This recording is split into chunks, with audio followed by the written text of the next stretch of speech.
Carl Jung, the famous Swiss psychologist, discovered something profound about human nature, something that feels almost eerily personal when you hear it. It's as if he's speaking directly to you, uncovering truths you've always sensed but never dared to voice. Most of us spend our lives hiding the parts of ourselves we dislike, the petty thoughts, the secret desires, the flaws we're ashamed of. But Jung found that these hidden shadow aspects don't disappear when we ignore them. Instead, they grow stronger, subtly influencing our actions and emotions in ways we don't even realize. If you've ever felt a sudden surge of anger, an unexpected pang of jealousy, or a strange sense of satisfaction when someone else fails, you've already glimpsed your shadow at work. Jung's revolutionary insight was that these very traits, the ones you've been taught to suppress, might actually hold the key to your greatest strengths.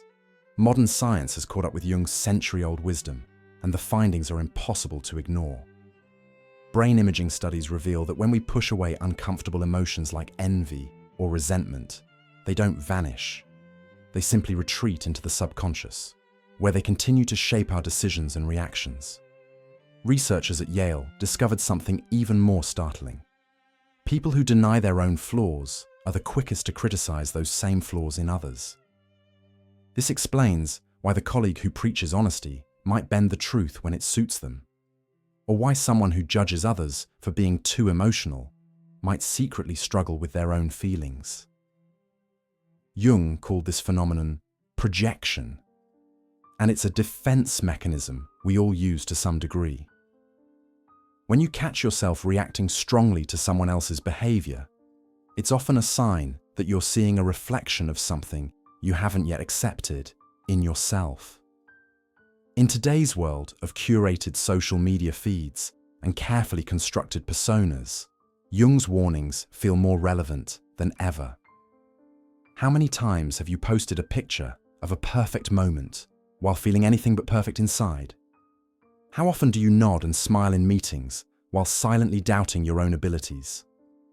A recent study found that 83% of people present wildly different versions of themselves online compared to their private thoughts. A staggering disconnect that Jung would have recognized immediately. His patients often suffered from unexplained anxieties, sudden mood swings, and even physical pains, all stemming from the exhausting effort of keeping their true selves hidden. The same patterns play out today. The more we strive to appear flawless, the more our shadow grows in the darkness, whispering doubts and insecurities we can't quite shake. But here's the liberating truth Jung uncovered. Your shadow isn't your enemy. In fact, it might be your most powerful ally. His method of shadow work isn't about indulging every dark impulse. It's about bringing these hidden parts into the light with curiosity and compassion.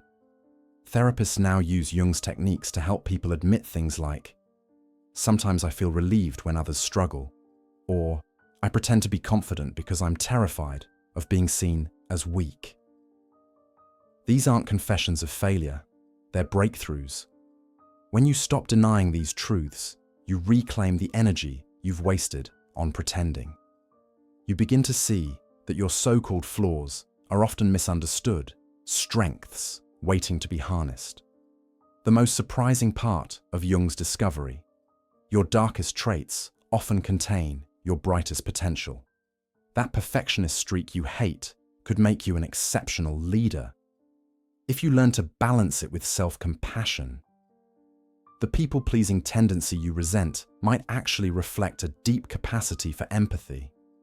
If you channel it without losing yourself. Even historical figures like Machiavelli, whose name is synonymous with manipulation, might have found peace if they'd understood Jung's ideas. His writings reveal a man torn between ruthless ambition and a love for philosophy, a shadow begging to be integrated. Your shadow isn't something to destroy, it's a lost part of you, waiting to be welcomed home. Jung's message is as urgent now as it was a century ago. The parts of yourself you despise could be the very things that set you free. You don't need to wait for a crisis to begin this work. Start tonight with a simple question. What emotion did I ignore today? Maybe you felt a flicker of envy when a friend shared good news, or you bit back anger during a frustrating conversation. Instead of judging these feelings, explore them. Ask yourself, what might this jealousy reveal about my own unmet desires? Why does this particular situation trigger me? These small moments of honesty are the first steps toward wholeness. Tomorrow, try one tiny act of shadow integration. If you often pretend to be confident, admit to a trusted friend that you sometimes feel insecure. If you criticize others for being lazy, ask yourself where you might be avoiding effort in your own life. These actions don't require grand gestures, just a willingness to be real. Over time, you'll notice something remarkable. The energy you once spent hiding your shadow now fuels your growth. Relationships become deeper because you're no longer projecting your insecurities onto others. Decisions feel clearer because you're not fighting invisible battles with yourself. Even your dreams might become more vivid, as your subconscious rewards your courage with greater self-awareness. Remember, being your best self isn't about perfection. It's about authenticity. The people around you don't need another polished facade. They need the real you. Your partner, your friends, your colleagues.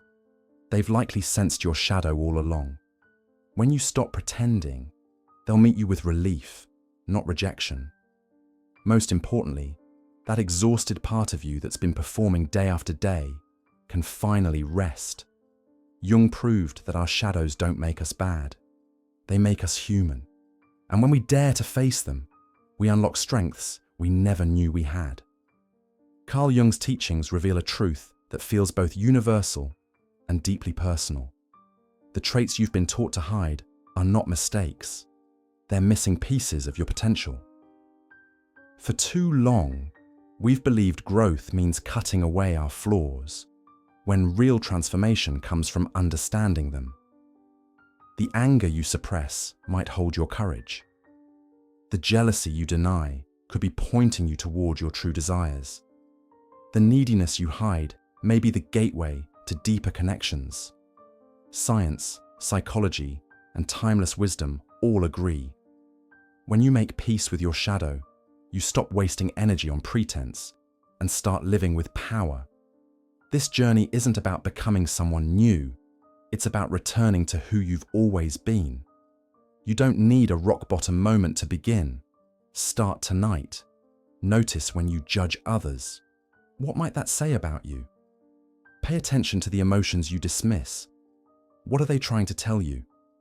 Every small step towards self-acceptance weakens shame's grip and strengthens your freedom. The world doesn't need more perfection. It needs real, messy, fully alive people. Your shadow isn't a flaw. It's a teacher. It's not something to defeat. It's an ally waiting to be embraced. The choice is yours. Keep fighting yourself in the dark, or turn toward the light of self-awareness. As Jung showed us, the only way out is through. Will you take the first step? You might be wondering, how do I know which parts of my shadow to explore? The answer is simpler than you think. Think back to the last time you felt an intense reaction, positive or negative, to someone else's behavior. That reaction is a clue. Jung believed that what irritates us in others can lead us to the parts of ourselves we've disowned. For example, if you can't stand people who are overly dramatic, ask yourself, when have I suppressed my own desire to be seen or heard? If you admire someone's boldness, consider, where in my life could I stand to be more assertive? Your shadow also shows up in patterns, repeated conflicts, recurring dreams, or habits you can't seem to break. Maybe you've noticed that you always attract friends who need fixing, or that you sabotage success when it gets too close. These aren't random. They're messages from your subconscious. Jungian therapists call them compensations, ways your psyche tries to balance what you've neglected. By exploring these patterns with curiosity, you'll uncover hidden gifts. The friend who constantly needs help, they might be mirroring your own unacknowledged need for support. The success you unconsciously avoid, it could be tied to a deep-seated fear of outshining someone you love. Even your negative traits have a purpose. Procrastination isn't just laziness. It might be your mind's way of rebelling against unrealistic expectations. Perfectionism isn't just about control. It could be a misguided attempt to earn love. When you reframe these traits as misguided strengths, you can redirect their energy. The procrastinator becomes someone who values rest and creative incubation. The perfectionist learns to channel their high standards without self-criticism. This work isn't about excusing harmful behavior. It's about understanding its roots so you can transform it. As Jung said, until you make the unconscious conscious, it will direct your life, and you will call it fate. Shadow work is how you take back the reins. You've already taken the first step by reading this far. That means part of you is ready to stop hiding, ready to reclaim your power, ready to meet yourself fully. Tonight, before bed, ask yourself, what's one truth I've been avoiding? Write it down without judgment. Tomorrow, find one small way to honor that truth, whether it's setting a boundary, expressing a need, or simply acknowledging a feeling. This is how integration begins. Not with a single dramatic moment, but with daily acts of courage. The world needs your shadows as much as your light, because together they make you whole. As Jung reminds us, the most terrifying thing is to accept oneself completely, but it's also the only path to true freedom. Your shadow isn't waiting to hurt you. It's waiting to help you become who you're meant to be. Will you let it?